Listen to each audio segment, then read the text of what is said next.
Day 45 in a third world prison. It's happened. The inevitable. While I was sleeping, I felt a cockroach run across my legs.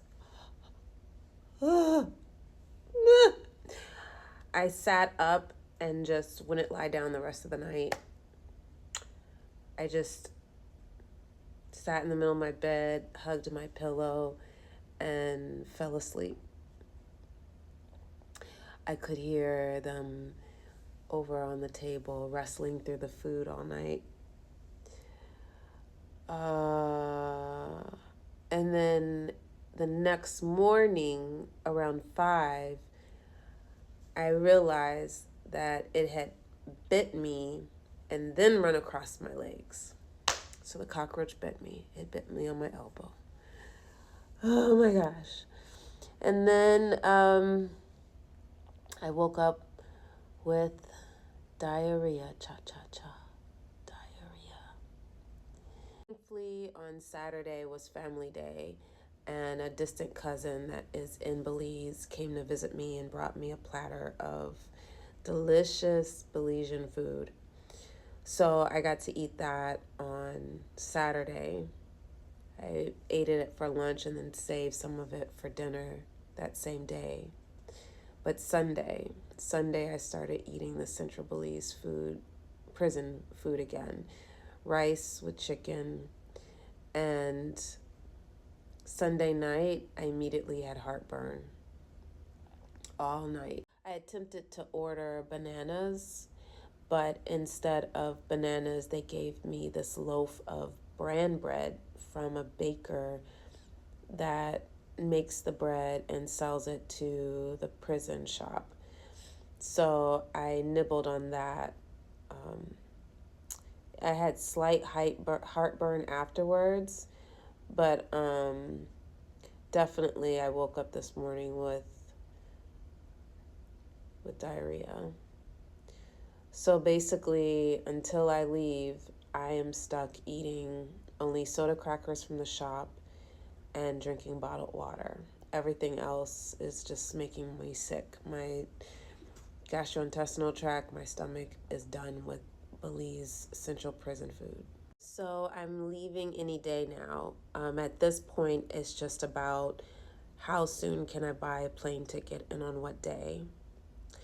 I called the Punta Gorda police station on Monday for my one call for the day, and they did confirm that my immigration fee was in fact paid, so they reconfirmed it. So I was able to call the U.S. Embassy, and they confirmed that yes, my lawyer, Mr. Neal, had submitted the fee. But again, the issue was my cousin had informed me that he had sent money to Mr. Neal to cover my plane ticket, but he's refusing, not responding, and refusing to use the money that my cousin gave him to pay for a plane ticket for me. I just feel like overall this is a poop show. There's just no regard for my well-being, no regard for the limited time that I have. If I don't get out by the time the court told me my deadline, I could be trapped here in Belize even longer in Central Belize prison. So even though my fee is paid, they won't let me go until I have a paid plane ticket with my name on it in my hand. I'm just super frustrated because this is exactly what my abuser was hoping for and would always tell me during the years that I was in a relationship with him. He knew that I didn't have a lot of reliable people in my life, and he used that vulnerability to take advantage of me. But he thought he was trapping me. He thought that by withholding resources, withholding money, that somehow I was going to be forced to come back. But I grew up poor. I know what I need and what I don't need, what's a luxury and what's not a luxury. And at the end of the day, God has the last word. I'm not for sale. You cannot force me to stay because of fear, shame, shock, confusion. I will not give in to depression, anxiety. I will not lose hope. I will not give up on loving kindness. And yes, I want to belong. I want to be a part of a family. I want to be a part of a community, but it's going to be a healthy community, not just any community. So I'm so proud of myself that I was able to pull myself out of that abusive situation, even though for quite a while I just felt trapped.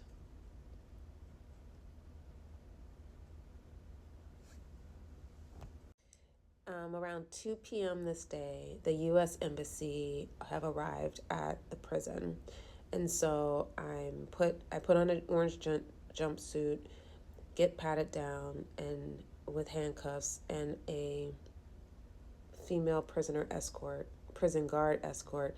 I am directed to the administrative office to meet with the U.S. Embassy.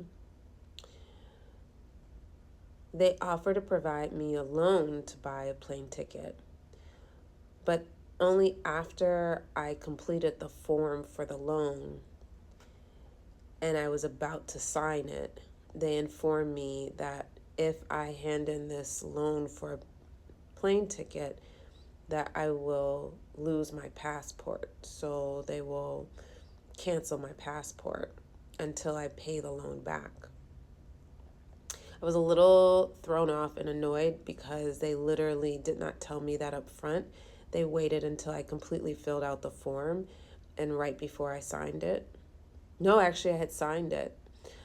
So I decided not to hand them the form. I kept it.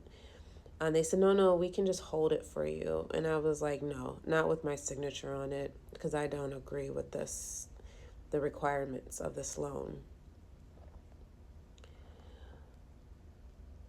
At this point, I've talked to my cousin. I informed the U.S. Embassy that he did pay my lawyer. Do you have any way of getting a hold of Mr. Neal?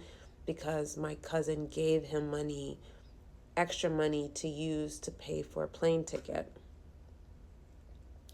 But the embassy doesn't have any contact with him and they can't help me in that matter. So they go ahead and reach out to some of my contacts to help organize and get money together for my plane ticket, since the women's rights activist has run away with the money that she fundraised on GoFundMe. God has a vision for us. With God's help, we can accomplish anything. I'm open. I'm ready to listen. I'm ready to heal.